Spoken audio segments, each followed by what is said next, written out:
सभी किसान साथियों का एक बार फिर से आपकी अपनी YouTube चैनल एडवांस फार्मर में स्वागत है। किसान साथियों, उम्मीद करता हूं आप सभी बहुत अच्छे होंगे। अगर आप चैनल पर पहली बार आए तो चैनल को सब्सक्राइब कर वीडियो को लाइक कर दीजिएगा और अपने मित्रों को शेयर कर दीजिएगा।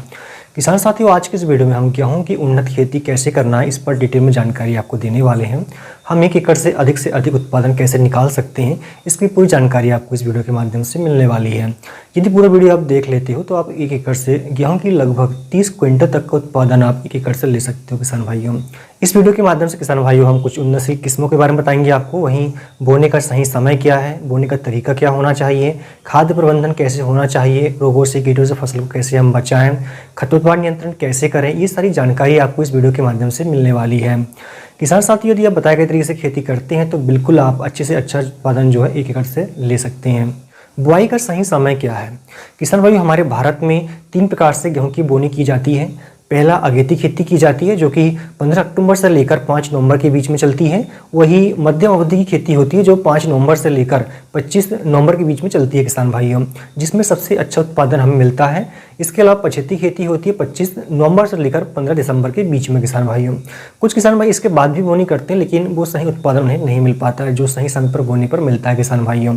तो इस तरीके से आप समय पर बुआई करें। किसान भाई, गेहूं की फसल हम सभी प्रकार की मिट्टी में ले सकते हैं लेकिन ज़्यादा हल्की भूमि में अगर लेते हैं सही उत्पादन हमें नहीं मिल पाता है। अगर आपके पास में काली दोमट मिट्टी है तो आपको बहुत अच्छा उत्पादन मिलेगा किसान भाई। उन्नत किस्में, किसान भाइयों यहाँ पे आपको सबसे ज़्यादा ध्यान देने की आवश्यकता होती है क्योंकि बहुत सारी वैरायटी है और वैरायटी जो है अपनी खेती के हिसाब से आप सिलेक्शन करें किसान भाइयों। क्योंकि हल्की भूमि के लिए अलग वैरायटी होती है, भारी भूमि के लिए अलग वैरायटी होती है, कम पानी वाली अलग वैरायटी होती है और ज़्यादा पानी वाली अलग वैरायटी होती है। तो यहाँ पर आपको सबसे ज़्यादा ध्यान देने की आवश्यकता है किसान भाइयों। यदि आपके पास में 6 से 7 पानी की व्यवस्था है किसान भाइयों तो इस समय आप लगा सकते हैं किसान भाइयों। MWL की वैरायटी आती है 62-68 के नाम पर। फिर गोल हाइब्रिड किस्म आती है, श्रीराम सुपर 111 आती है किसान भाइयों। फिर श्रीराम सुपर 303 आती है। इन वैरायटी को आप लगा सकते हो। यदि आपके पास में कम पानी है तो आप लगा सकते हो। सिजेंटा की आती है SW26 के नाम पर, अजीत की आती है 109 के नाम पर और RJ की आती है 3765 के नाम पर। इन्हें आप लगाकर अच्छे से अच्छा उत्पादन ले सकते हैं। 1 एकड़ में किसान भाइयों हमें लगभग 35 से 40 किलोग्राम बीज की आवश्यकता पड़ती है। यदि हमारे पास में हल्की भूमि है तो हमें 1 एकड़ में 45 से 50 किलोग्राम बीज बोना चाहिए किसान भाइयों। बोने से पहले हमें बीजों को उपचारित अवश्य कर लेना चाहिए। बीज उपचारित करने का ज़्यादा खर्च नहीं आता लेकिन फायदे इसके बहुत ज़्यादा होते हैं। हमारी फसल में जो फंगस रोग लगते हैं, जो भूमि जनित रोग लगते हैं, इनसे हमारी फसल आखिर तक बची रहती है किसान भाइयों। किसान भाई, आगे हम बात करेंगे खेती की तैयारी हमें कैसे करना चाहिए, जो कि सबसे इम्पोर्टेंट पार्ट होता है। किसान भाई, सबसे पहले तो जो हमने खरीफ के मौसम में फसल ले रखी है उसे निकल कर पूरी आप कंप्लीट कर लें और खेतों में जो खरपतवार हैं या फिर जो फसल के अवशेष हैं उन्हें बीन कर आप साफ़ करें। उसके बाद में आप खेतों की जुताई करें। आप 2 से 3 बार कल्टीवेटर चलाएं तो आपकी खेत की तैयारी बहुत अच्छे से हो जाएगी। उसके बाद में किसान भाई आपको रोटावेटर चलाकर मिट्टी को पूरी भुरभुरी बना लेना है और पाटा लगाकर समतल कर लेना है। यदि आप इसमें जिप्सम डालना चाहते हो तो इसी समय आप डाल सकते हो और साथ ही अगर आपके पास में गोबर की सड़ी हुई खाद अभी अवेलेबल है तो आप वो भी डाल सकते हो किसान भाइयों। 1 एकड़ में कम से कम 5 ट्रालियाँ को जरूर डालना चाहिए। गोबर खाद अगर सड़ी नहीं है तो नुन्ना डालें, क्योंकि अगर गोबर की सड़ी नहीं है और हमने डाल दिया तो फसल में पीला पड़ाने की समस्या बनती है किसान भाइयों।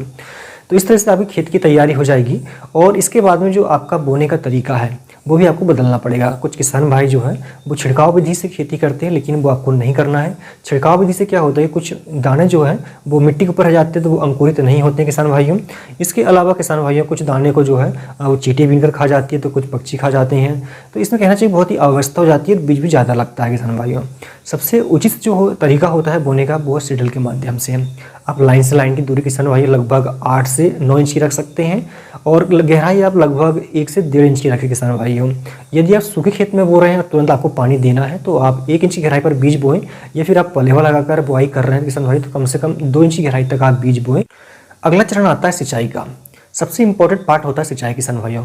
अगर हमें अच्छे से अच्छा उत्पादन लेना है तो सिंचाई पर सबसे ज़्यादा हमें जो है ध्यान देने की आवश्यकता होती है। बुआई के तुरंत बाद तो हम सिंचाई कर देते हैं। उसके बाद में किसान भाइयों जब हमारे पास में भूमि अच्छी हो या मध्यम भारी भूमि हो तो इसमें 21 दिन बाद में हमें पहला पानी देना चाहिए, जिससे कल्लों की संख्या अच्छी बढ़ती है। यदि हमारे पास में हल्की भूमि है किसान भाइयों तो वहीं हमें जो है 21 दिन का रास्ता न दिखते हुए 15 से 18 दिन के बीच में ही पहला पानी लगा देना चाहिए। उसके बाद में आगे जो है 10 से 12 दिन के अंतराल में आवश्यकता अनुसार आप सिंचाई कर सकते हैं किसान साथियों। जैसे कि मैंने पहले बताया, जितने अच्छे आपके पास सिंचाई के साधन है उस हिसाब से वैरायटी का यूज़ करें किसान भाइयों तो अच्छा उत्पादन आपको मिलेगा। किसान भाई, हमारा उत्पादन को जो प्रभावित करता है वो अगला चरण है खरपतवार का। खरपतवारों के यदि समय पर नियंत्रण नहीं किया है किसान भाइयों, तो ये फसल में बहुत ज़्यादा फैल जाते हैं और जो पोषण फसल को मिलना चाहिए वो नहीं मिल पाता है। खरपतवार उसे ग्रहण कर लेते हैं और खुद का विकास वो करते रहते हैं। कई बार ये होता है कि खेतों में फसल से ज़्यादा खरपतवार होते हैं किसान भाइयों, तो इस कंडीशन में बहुत ज़्यादा नुकसान होने के चांसेस होते हैं।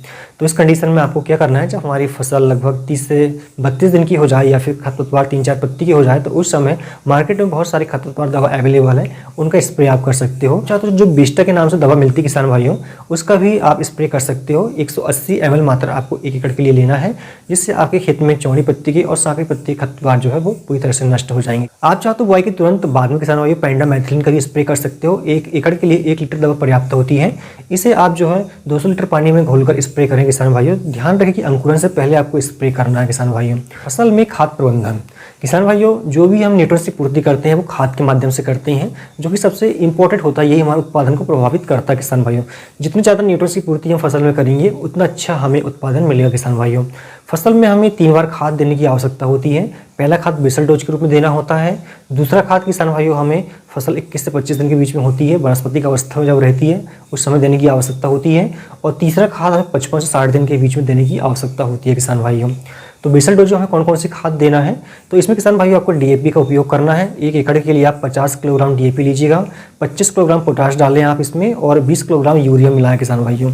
इतना मिलाकर आप जो है सीडल में जब आप बुआई कर रहे हैं तो मिलाकर आप बो सकते हो किसान भाइयों। बेसल डोज में सिर्फ आपको इतने ही खाद देने हैं, ज़्यादा कोई खाद देने की आपको आवश्यकता इसमें नहीं है।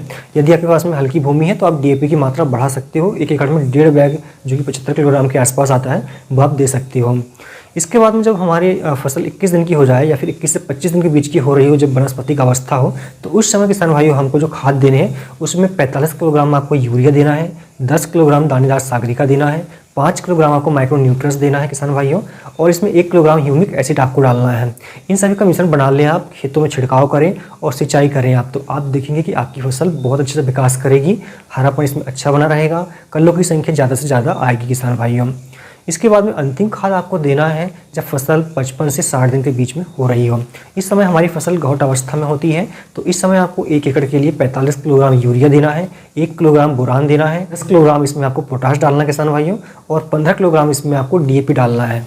इन सभी का मिश्रण बना लें आप और फसल में छिड़काव करें और सिंचाई करें, तो आप देखेंगे कि आपकी फसल बहुत अच्छे से विकास कर रही है। बालियाँ इसमें लंबी आएगी, दानों का भराव अच्छा होगा किसान भाइयों। और साथ में अगर इसमें दीमक वगैरह लगता है तो एक कीटनाशक भी इसमें आप मिला सकते हो किसान भाइयों। किसान भाइयों आगे हम बात करें कीट और रोग प्रबंधन। आजकल जो वैरायटी आ रही है किसान भाई, इसमें रोग प्रतिरोधक क्षमता काफ़ी अच्छी होती है। यदि फिर भी इसमें आप किसी प्रकार के रोग देख रहे हो या फिर कीट देख रहे हैं, तो इसमें आप समय समय पर कीटनाशक और फंगिसाइड दवा का यूज़ कर सकते हो किसान भाइयों। पहला स्प्रे आप 21 से 25 दिन के बीच में करें, फिर अगले 20 दिन के बाद करें, फिर अगला 20 दिन के बाद करें, मतलब 3 बार आपको स्प्रे करने की आवश्यकता होगी। मार्केट में बहुत सारी दवाइयाँ अवेलेबल है, उनका यूज़ आप कर सकते हो किसान भाइयों। तो किसान भाइयों इस तरह से अगर आप गेहूँ की खेती करते हो तो अच्छे से अच्छा उत्पादन आप ले पाएंगे। उम्मीद करता हूँ जानकारी आपको पसंद आई होगी। वीडियो पसंद आए तो लाइक करके शेयर कर दीजिए किसान भाइयों। वही हम उत्पादन की बात करें तो बताए गए तरीके से अगर आप जो है खेती करते हो तो 30 से 32 क्विंटल का उत्पादन बड़े आराम से आप ले सकते हो किसान भाइयों। कई बार क्या होता है कि हम पूरी मेहनत जरूर करते हैं, लेकिन कहना चाहिए कि जो प्राकृतिक है और जो जलवायु है वो अनुकूलित नहीं होने के कारण किसान भाइयों कई बार बहुत सारा नुकसान हो जाता है, लेकिन हमें अपनी तरफ से पूरी कोशिश करना चाहिए। वहीं लागत की बात करें तो संपूर्ण लागत आपको 1 एकड़ में लगभग 20,000 के आसपास की आने वाली है किसान भाइयों। यदि आपके को अच्छा रेट मिल जाता है, लगभग 2500 रुपये का रेट मिल जाता है और उत्पादन आपका 30 क्विंटल का हो जाता है किसान भाइयों, तो आप 1 एकड़ से 75 से 80,000 रुपये का प्रॉफिट ले सकते हैं।